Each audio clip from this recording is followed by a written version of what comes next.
दोस्तों, आज हम एक बेहद ही शर्मनाक और दर्दनाक घटना के बारे में बात करेंगे। ये जो घटना है ये बांग्लादेश के एक हिंदू युवक दीपू चंद्रदास की हत्या के बारे में है। ये सिर्फ एक मौत नहीं है, ये भीड़ की हैवानियत है जो बांग्लादेश में घटी।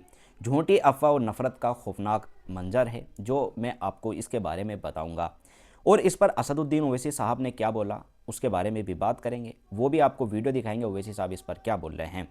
इसके साथ ही अगर बात की जाए कि मामला क्या था, तो दीपू चंद्रदास बांग्लादेश के म्यांमार सिंह इलाके का रहने वाला एक गरीब मजदूर आदमी था। एक मेहनती और गरीब इंसान कपड़े की किसी फैक्ट्री में काम करता था और परिवार की जिम्मेदारी उठाता था। फिर एक दिन अचानक एक अफवाह फैली, और अफवाह क्या फैली कि दीपू ने इस्लाम के बारे में कुछ आपत्तिजनक बात कही है। ये जो अफवाह थी ये बिजली की तरह फैल गई। इसके बाद एक भीड़ निकली, इकट्ठा हुई, और उसने ना दीपू को सुना और ना सुनने का मौका दिया, और सीधा जाकर दीपू को जलाकर मार दिया। यानी ना कोर्ट गए, ना कानून की कोई प्रक्रिया स्टार्ट की गई, सीधा उससे बेरहमी से पीटा गया, पेड़ से बांधा गया और सीधा जला दिया गया।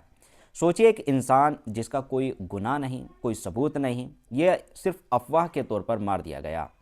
अगर सच की बात की जाए तो शुरुआत की जांच में ये पता लगा कि आपसी कुछ रंजिश थी कुछ मजदूरों के बीच में, और उन्होंने ये अफवाह मचाई थी कि दीपू ने कुछ इस तरह की बात करी।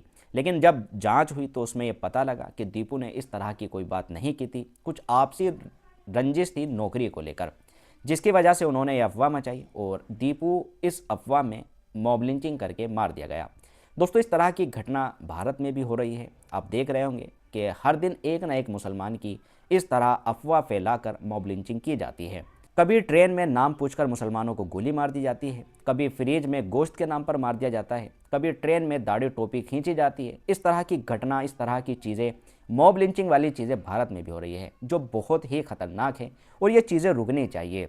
दीपू चंद्र दास के साथ जो हुआ है बहुत ही शर्मनाक हुआ, और ये घटना ऐसी थी जिसने दिल तोड़ के रख दिया। अगर इस घटना की बात की जाए कि इस घटना का जो असर है वो भारत में भी देखने को मिला और बांग्लादेश में भी देखने को मिला। इसके साथ ही दोनों जगह बड़ी संख्या में विरोध हुआ। लोगों ने कहा कि ये सिर्फ दीपू की मौत नहीं है, ये इंसानियत पर हमला है। ये अल्पसंख्यकों की सुरक्षा पर बड़ा सवाल है कि किस तरह से उनको सुरक्षा दी जाए, चाहे भारत में अल्पसंख्यकों को सुरक्षा की बात की जाए या पाकिस्तान या बांग्लादेश में अल्पसंख्यकों की सुरक्षा की बात की जाए। तो दोस्तों, ये एक इतनी शर्मनाक घटना थी जिसकी जितनी निंदा की जाए उतनी थोड़ी है।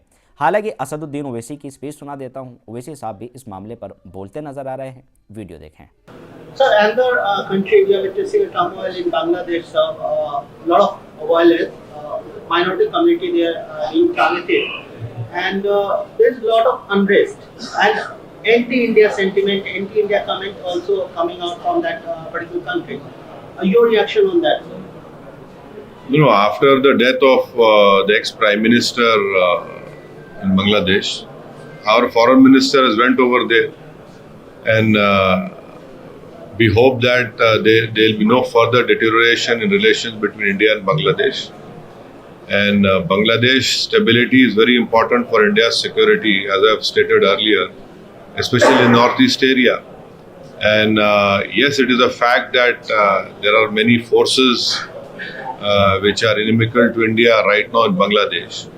But this is a real test for this Modi government, that the relationship which we had with Bangladesh, a strong, a good, strong, stable Bangladesh having good relations with India is very important. When we hope that Mr. Narendra Modi's government will ensure that it happens, that the relationship,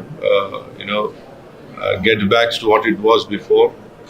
And so this is an opportunity and a challenge for the Modi government. Sir, Bhagirathpura में जो पानी की वजह से 8 लोगों की मौत हुई है पानी के प्रदूषण की वजह से इंदौर में, उसको लेकर क्या है? तो अब इन लोगों को खाली बुलडोजर की फिक्र है, खाली बुलडोजर से घर तोड़ना चाहते हैं।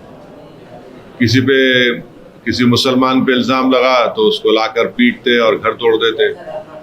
तो ये इनकी गवर्नमेंट ऐसे ही है कि ये लोग बेसिक एम्यूनिटीज जो है, जिसको इंसान को जरूरत पड़ती है, साफ पीने का पानी मुहैया नहीं कर सकते ये लोग। तो ये तो मध्य प्रदेश सरकार की सरासर नाकामी है कि हम 26 में आ गए और 2026 में हम विश्व गुरु के दावे करते हैं और गंदा पानी पीकर लोग मर जाते हैं। तो ये तो इनको चुल्लू भर पानी में डूब मरने की जरूरत है बीजेपी के इन तमाम लोगों को जो हमेशा बुलडोजर इस्तेमाल करते, कभी एनकाउंटर का नाम करते। तो अब ये इनको बताना पड़ेगा देश को।